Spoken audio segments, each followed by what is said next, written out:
በኋላ ኢጃዛ ቤት እንኳን የሚያስጠጋኝ ወንድ ልጅ ነው ሴት ልጅ ላይ ይጨክናል። ሀኒ እችም አንዷ እህቴ ከዚህ ከቲክቶክ ነይ ብላ ወስዳኝ ለ3 ቀን ያክል ቤቷ ደብቅ አስቀመጠችኝ። ቤቷ አከራይዋ የኛ ሃይማኖት ተከታይ ነበርና እንዴት ብለሽ ነው እችን ባለጌ ቤቴ የምታመጭብኝ? አሁን ቀጥ ብላ ከቤት አውጪ ትውጣ ወይንም አንቺም ተከተለሽ ውጭ አላት። 3 ቀን ደበቀችኝና ክላሷ ሽንት ቤትም ሲሄድ ተሳቅቄ ሆነ፣ ወደ ክሽናም ሲሄድ ተሳቅቄ ሆነ። እዚህ ሀገር 5 ክላስ ቤት ከሆነ እያንዳንዱ አንዳንድ ክላስ ነው የሚከራየው። ገባሽ? ከዚህ የፈለገ ይንጣ እኔ ጋር ትኖሪያለሽ ከዚህ በኋላ እውነቱን እነግረዋለሁ አንቺ ከዚህ በኋላ ከኔ ጋር እንደምትኖሪ ያለችኝ።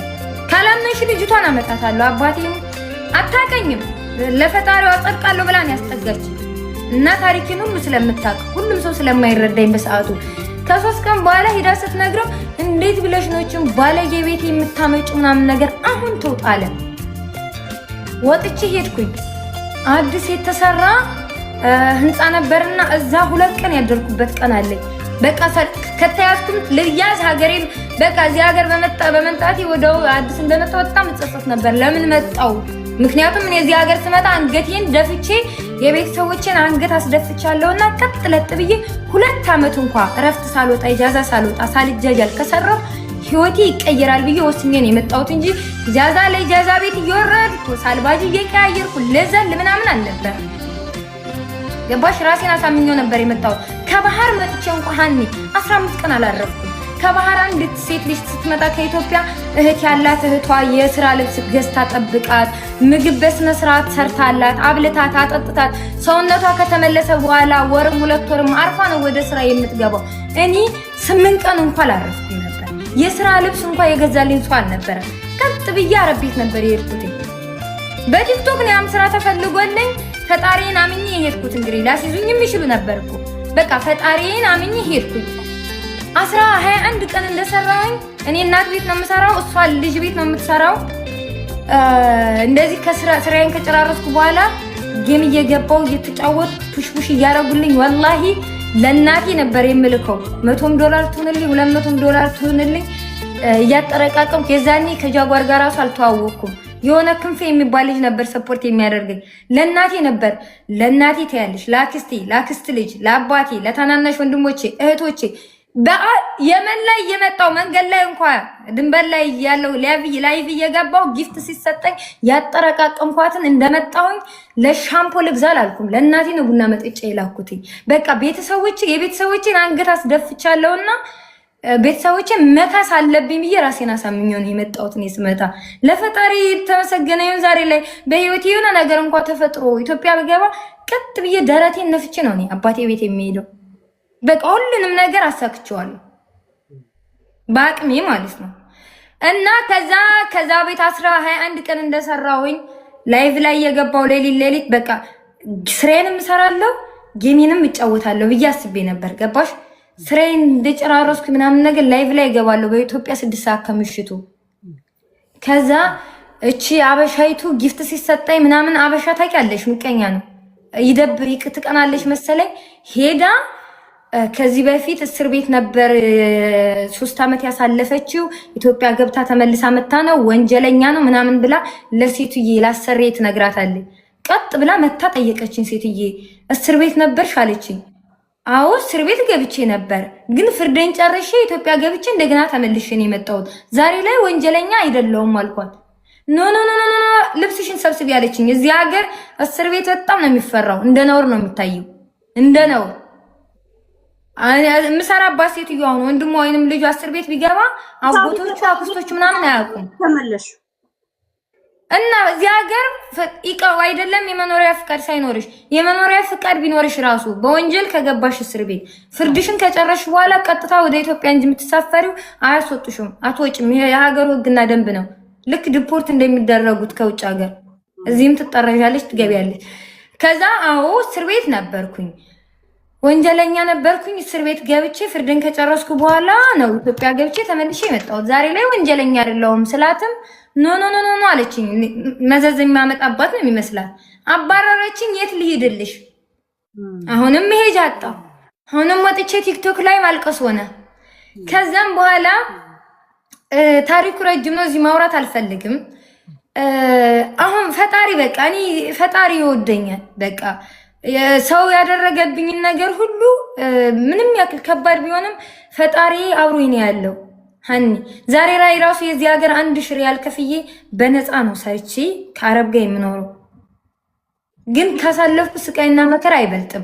አንድ ቀን ነገሮች ሁሉ ሲስተካከሉልኝ ጥያት ለሚሄድ ብዬ ሁሉን ነገር ችየን ያለው ደልቶኝ ምናምን ነገር አይደለም የምኖረው። ለአመት ከምናምን ያክል እኔ ሴራሚክ ላይ ነበር የምተኛው።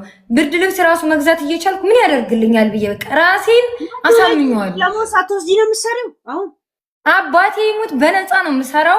1000 ሪያል እዚህ ሀገር ከፍላለሁ። 1000 ሪያል እዚህ ሀገር 40 ምናምን ሺህ ብር ነው የኢትዮጵያ ብር። ምክንያቱም አበሻ በሄድኩበት ማስተዳደር ነው። አበሻ ጋር ብኖር በ700 በ800 ብር ልከራይ ይችላል። አኒ ግን የመብራት አለ ይሉሻል፣ የውሃ አንጭ ይሉሻል። ድምፅሽ ጮኸ ብለው ራሱ ያባሩኛል። እኔ አይገርምሽም? እና ደግሞ አበሻዎች ቤት ሲያከራዩሽ መሻላ በየወሩ በየ2 ወሩ በየ3 ወሩ መተሽ ኢጃዛሽን 2 ቀን ብቻ ሳልፈሽ እንድትሄጂ ነው እንጂ የሚፈልጉት እንድትኖሪ ዛ 24 ሰዓት ሙሉ እንዳውሽ ራሱ አይፈልጉም ቤት ውስጥ። ድፍረታቸው አበሻዎች ማለት ነው። ስራ አረብ ቤት እየሰራሽ ለረፍት ብቻ ነው ያገለገልሻቸው የምትኖሪው ማለት ነው። በነፃ ነው የማገለግለው። አዎ ወላሂ በነፃ ነው የምኖረው። በነፃ ነው የምሰራላት ከፍዬ የቤት ኪራይ ከፍዬ በነፃ ነው የምኖረው። ይሄም ሲያልፍ እንደ ታሪክ ቁጭ ብዬ አወራዋለሁ ብዬ ነው። አኒ ማንም መጥቶ ምንም ቢለኝ አልሰማቸውም። እና ማንም ሰው ማንም ትሆን ማንም ሊፈተን ይችላል። የኔ ህይወት ታሪክ ጋር የማንም ሰው እንደዚህ በኔ እድሜ ማንም ሴት እኔ ያለፍኩትን ነገር አልፋለች ብዬ አላምንም። የለችምም። ጥፋቴ እንዳለ ሆኖ የኔ የህይወት ታሪኬና የሷ የትም አይገናኝም። ወዴት ነው? ኖ አላስጨረሽኝም እንጂ እኮ ይሄን እንደዚህ አይደለም እኔ እያልኳት ያለሁት። ዋናው መነሻው ሚዲያ ላይ ነው አይደለ? ያንቺ ሚዲያ ላይ ነው፣ እሷ ሚዲያ ላይ ነው። ያው የተለያየ እኔ ማለት ነው ሀኒ ስላጠፋሁት ጥፋት የራሱ አባቴ ይሙት ሀኒ 3 አመት ራሴን እንደቀጣው ነበር። አንዲት ባለጌ እንደኔ አይነት ጋጠወጥ ሴት መታ ሰደበች ብዬ የማይነካ ነገር መንካት ነበረብኝ፣ ሃይማኖቴን መንካት ነበረብኝ እያልኩ መንግዜም ራሴን እንደቀጣው ነበር። ሰው ግን አይረዳኝም። የት ያውቃል እኔ ልጸጸት አልጸጸት ስሜታዊ ሁኜ የተናገርኩበት ነገር ዋጋ እንዳስከፈለኝ። እነሱ እስር ቤት መግባቴን ብቻ ማስያዛቸውን ብቻ ነው የሚያወጥ። እኔስ ብቻዬን 3 አመት ያክል እንዴት ብዬ አንዲት ሴት ተናገረች ብዬ ከአላህ መንገድ እወጣለሁ? እንዴት ይሄ አሁን አግባብ ነበር? ለምን እያልኩ ራሴን ጊዜም ቀን በቀን በየደቂቃው ራሴን እንደቀጣው ነበር 3 አመት ሙሉ ሳሳልፍ። አሁን እሷም ያው ያንቺም በሌላ አንቺ አሁን በሙስሊም የእስልምና ሃይማኖትን ነው፣ እሷ ደግሞ ያው በክርስቲያን ነው። እንደዚሁ በኮሜንት ማለት ነው። ገባሽ? ይሄ ነው አንድ ያረጋቸዋል ያልኩት። ያው ሁለቱም ኮሜንት ላይ ስለሆነ ኮሜንትና ሚዲያ ላይ ስለሆነ እሷ ከሚዲያ ላይ መቋቋም አቅቷት ታስራ ሳይሆን መቋቋም አቅቷት ያው ወደ እርዳታ ቤት ሄደች አይደል?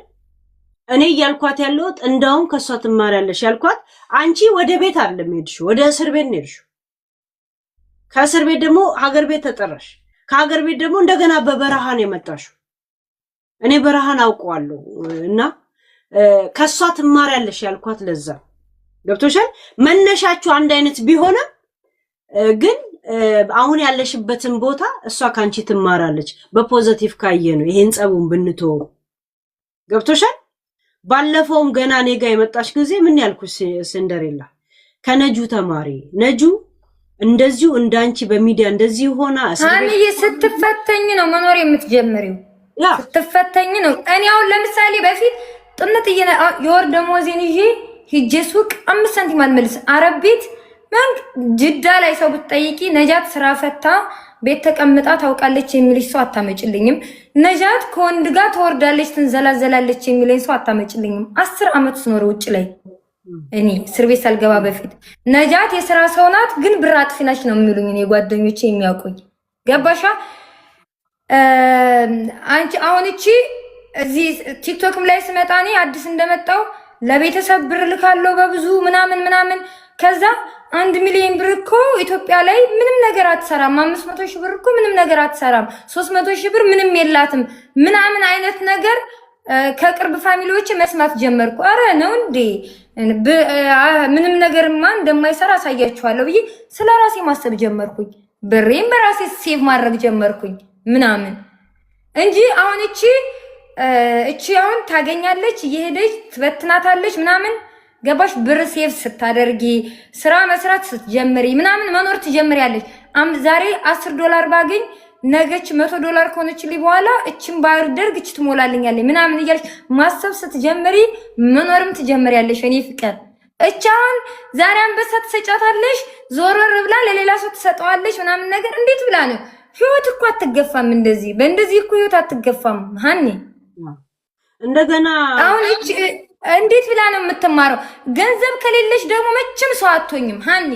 ገንዘብ ብቻ በቂ ነው ብዬ ባላምንም ለሰው ልጅ በህይወት ስትኖሪ ብር አስፈላጊ ነገር ነው። የኔ እናት ብር በጣም አስፈላጊ ነገር ነው። 300,000 ብር ቢኖረኝ ኑሮ እኔ ኢትዮጵያ ያለውኝ ወላሂ የሰፈር የጀበና ቡና ጀምር ነበር ሃኒ። ሀገራችን ሁሉም ነገር አሁን ላይ ወደኛ አካባቢ እንጂ አዲስ አበባ ላይ ከሰራሽ ትኖሪያለሽ። ሁሉም ነገር አለ። የጀበና ቡና ጀምር ነበር እኔ እና ሴትዮ ገንዘብ መያዝ ካልጀመረች ስለነገዋ ካላሰበች ምናምን ህይወትን እየቻለችበት አይደለም። ናይ አንቺ ስራ ስትሰሪ ብር ሴቭ እያደረግሽ ስትሄጂ ምናምን መኖር ትጀምሪያለሽ። ስትፈተኝ ነው መኖር የምትጀምሪው። እቺ ሴትዮ እንግዲህ ተፈትኛለሁ፣ ከመንገድ እያስወጣችሁኝ ነው፣ በድላችሁኛል፣ ገፍታችሁኛል፣ ስትረስ ውስጥ አስገብታችሁኛል እያለች ነው አይደለ? ኦኬ ብዙም አብዛኛዎቹም ተረድተዋታል። ለምሳሌ እንደ ጃጋር አይነት እንደሱም የሚሆኑላት ባይሆንም ረድተዋታል። እነመማር አይነቶች ምናምን በፊት ረድተዋታል አይደለ? በዛሽ ነገር መቋቋም ነበረባት። እኔ እዚህ ሀገር ላይ ህጋዊ በሆን ኑሮ ጽድት ያለ ፀጉር ቤት ወይንም ምግብ ቤት ከፍቼ ታይ ነበር። ዛሬ ላይ ሳያት ነበር። መኖር ስትፈተኝ ነው መኖር የምትጀምሪው። እና እቺ ፈተና ነች እንደ የሷ ፈተና አይደለም። በሰዓት ሰርቼ በሰዓት በዶላር የሚከፈልብኝ ሀገር ላይ እየኖርኩኝ እኔ ስለሰው ለምንድን ነው የምጨነቀው? ወጣ ብዬ እየሰራው አሳይሽ ነበር። መስራትን ብቻ ሳይሆን ደግሞ ትርጉሙ መያዝ ነው። ብር እቺ ልጅ እህታችን እየሰራች ብር መያዝ ከጀመረች አባቴ ይሙት ማንም ምንም ቢላት መስሚዋ ጥጥ ነው የሚሆነው። አትሰማቸውም። እኔ ስንቶቹ መጣው ነው የሚሰድቡኝ። እንትን በእንዶሚ ታረዘሽ እየዋልሽ ምናምን ይሉኛል። ቀን በቀን ጥብስ የመብላት አቅም አለኝ እኔ ዛሬ ላይ። ግን ምን ያደርግልኛል? በእንዶሚ ስፔሻል ምግቤ እኔ ዛሬ ላይ እንዶሚ ነው ሃኒ። ግን ነገን ስለማስብ ነው። ነገ ሀገሬ ላይ የራሴ ቤት ኑሮኝ በራሴ ክችኔ ላይ ገብቼ በየአይነት ያውን በሰራተኛዬ ሁሉ አሰርቼ ፋብዬ መኖር እችላለሁ። ነገን ማየት ጓጓለሁ ብዬ ስለማምን እንጂ የሚያማምር ነገር በቃ ሁሉ የሚያማምሩ ነገሮች አሉ የሚባሉ ነገሮችን ሁሉ መጠቀም እችላለሁ። መብላት መጠጣት እችላለሁ። ስፔሻሊ ምግቦችን ግን ምን ያደርግልኛል ብዬ ነው። እዚህ ጋር አንድ ጥብስ ለማምጣት እኔ ካለሁበት የዚህ ሀገር 100 ብር መሸዋር ነው የምከፍለው። ሲሄድ ሲመጣ 200 ሪያል። ያ200 ሪያል የኢትዮጵያ 10,000 ብር ይሆናል በአሁኑ። ለምን ነገ በህይወትሽ ካርታና ፕላን ካደረግሽ በቃ ሁሉም ነገር ይደረስበታል። ሁሉም ነገር ድሮ ብርቅርቅ ነገር ያሞኘኝ ነበር ምናምን በቃ የሆነ በፊት እኔ አረብ ሀገር ነው እንደ የምትኖረው ሁሉ እስከምባል ድረስ ነበር የምዘንጠው። ኢጃዛ በወጣው ቁጥር ፀጉሬን መንግዜም ስፌት ነው፣ መንግዜም ሜካፕ ነው፣ መንግዜም አዳዲስ ልብስ ነው። አልጠቀመኝም። ወደ ኋላ ነው ያስቀረኝ። ዛሬ ላይ በእንዶሚ ታረዘሽ እየዋልሽ ምናምን ልትለይ ትችላለች። ምናልባት ኪሴ ሙሉ ሊሆን ይችላል። እና የኔ እናት እኔ ለእህቴ የምመክራት ስራ ስሪ። ጌምም ስራ ነው የሚሰጠኝ ያጣው እንጂ ልመናም ስራ ነው ብዬ ነው እኔ ስግጥ ብዬ የገባሁት። ለመጀመሪያ ጊዜ ጉቺ እባክሽ ነጂ አታስወቅሽኝ